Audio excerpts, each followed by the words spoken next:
নিশ্চয় সাপ মানুষের মৃত্যু ভয়ে মানুষকে দংশন করে, আবার সেই সাপের পুজোই তো মানুষ করে। কেন করে জানো? কেন করে? ভয়ে ভয়ে ভয়ে। তোমার মনে কি ভবিষ্যতে ভয় ভাবনা বলে কিছু নেই দাদা? না। তাহলে আমি বলবো তোমার মাথা খারাপ হয়ে গেছে। কি বলি সুব্রত? আমার মাথা খারাপ হয়ে গেছে? হ্যাঁ হ্যাঁ, আজ আমাদের একমাত্র বোন মীরা আছে, কিন্তু সে চিরকাল থাকবে না। সে সংসারটাকে আগলে রেখেছে, বিয়ের পরেই তো সে শ্বশুর বাড়ি চলে যাবে। বলি কে দেখবে তোমার সংসার? সুব্রত, আমি ট্রেনে ঝালমুড়ি বিক্রি করি, সারাটা দিন বাড়িতে থাকি না, আর তুমি মদ খেয়ে পড়ে থাকো বাগানের ওই চালা ঘরে। বলি তোমার একমাত্র ছেলে বিকাশের জন্য কি কোনো মায়া হয় না দাদা? মায়া হয় রে, মায়া হয়। মায়া হয় তো বলেই আমি আর একটা মেয়েকে বিয়ে করে বউ করে আনতে চাইছি না। আরে তুই আর বড় হয়েছে, তুই বড় হয়েছিস, হয়েছে এই বয়সে যদি বিয়ে করি আরে লোকে কি বলবে? লোকে কি বলবে?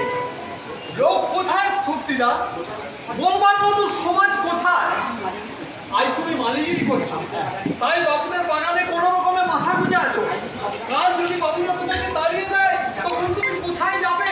না না না, আরে বাবু আমাকে ছাড়ো না, বাবু আমাকে ছাড়ো না।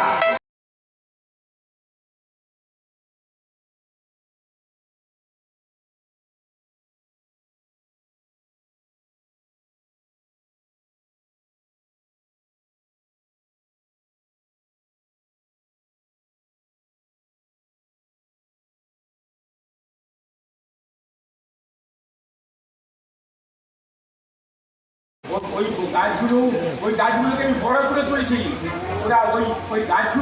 ওই গাছগুলো আমার সন্তান শোনো। ওরা চোখে জলকে আমি মুছে ওই গাছকে আমি বড় করে তুলেছি। আমার কি মনে হয় জানিস সুব্রত?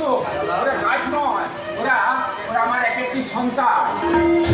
আমার কানে এসে কি করে দেখে কি বলে জানিস? দাদা, বিকাশ যখন এসে বলবে বাবা খিদে পেয়েছে, খেতে দেবে চলো, তো বাড়িতে খাবারও নেই, পিসি এখনো রান্না করেনি।